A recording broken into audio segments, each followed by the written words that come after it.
This is Ian Bailey with Ian on Torah. We're speaking about the double parsha of Tazria-Metzora. I want to put together some midrashim on Parshas Metzora that brings forth a very nice idea. So we know from the book of Bamidbar, Numbers, that Miriam got Tzaraat, got this spiritual affliction that has a physical element on the skin. She got this ailment because she said lashin hara. The midrash says lashin hara is the language that causes bad. So any sort of speech that's negative or causes bad between people, that's lashon hara. So we know that there's a link between the two. Miriam was punished with that because she said something about Moshe's wife. So why is there a link? And furthermore, it's such a strange word, tzaras. It's not leprosy, not at all. It's a physical discoloration. Is it just a unique word, or is there something behind it, some meaning, some cognate from the word? So the Midrash Rabbah says that tzaras is related to motzi shem ra. It's a type of general under the general category of lashon hara.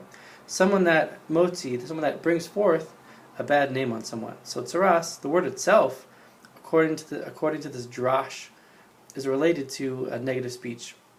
And furthermore, if you look in the midrash, there's more than just it has more than just lashon hara as a reason that someone would get tzaras. There's 1, 7, 11, possibly 6 reasons someone gets this. Someone walks in an arrogant way, they're miserly, they murder, they make fights between people, on and on. So the Midrash Tanchuma, Midrash Rabbah, if you put it all together, I believe the common denominator is that they're being negative towards society in a social way. They're causing fight between people. They're not giving to people. They're causing stress between people. Murder eliminates people.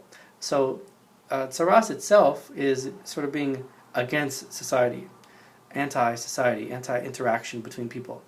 And all the punishments in the Torah are midah keneged midah. They're measure for measure. So if somebody is hurting other people socially, the tzaras causes them to be ugly and then sequestered. It's part of the law of the procedures of tzaras. You can possibly be sequestered. So, if somebody it's a perfect punishment. If you're not going to be good to society, you need to be away from society. Until you do repentance, according to the Chazal, Midrash, until you do repentance, then you can come back and be part of society. So that's the basic answer to our 2 questions. I've seen it, Midrashim and people connect this serpentine skin that you get, tzaras, to the Nachash, to the snake in the Garden of Eden. And the snake spoke ill, and he tricked Adam and Chava, he put strife between them. So there's strife between him and man. He loses his legs, he can't communicate, he has to lick the earth. So there's also primordial tie-ins to the Garden of Eden. Speech is a powerful thing that humans have. It makes us uniquely human to have advanced communication. We must use it properly. So we must know we should not bring general strife. Aside from the list in the Midrash, just think about, when you say to someone, you know what someone said about you? I bet you're winking at somebody, talking about somebody else. Be careful what you say. It can be negative in and of itself. It's a taint, it's a tarnish on our own soul and our own spiritual skin, or our skin one day. Don't be miserly. It's okay to be introverted, but don't be nasty to people. And if someone's nasty to you, see if you can just let it go. There's so many unbelievable reasons why people are nasty. If someone's really nasty, don't be around them. But someone from the Justice Department, Juvenile Justice Department, spoke to us at our therapist training, and she started saying, you look at these boys at the correctional facility, and people are responsible for their own behavior. I believe that. At the same time, there's sort of like a cause and effect reason why people do things.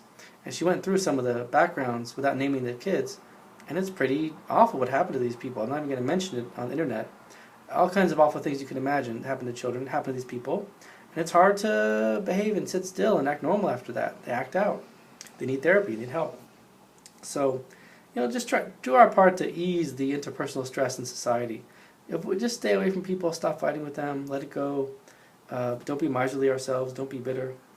And the opposite is also true. Learn the laws of lashon hara. There was a situation, we know someone who received a nanny that someone else had, housekeeper, whatever, and the person gave a high recommendation, but the person was really awful. So the person went back to the first person and said, why didn't you tell me about this? You should tell me that they were, a danger and not going to be good. Well, they said, I didn't want to say lashon hara. You're being religious in the wrong way. Don't be overly religious. You're supposed to warn people about people that are not good. There's a certain way to say it. You have to, the listener has to partially believe it, not totally. Learn the laws. Don't be righteous in the wrong situation. So the lesson is today, Tzaras is Moti Shemra. It's talking bad about people. We should not be against society, anti-society. Have a good Shabbos. This is Ian on Torah, Tazria-Metzora.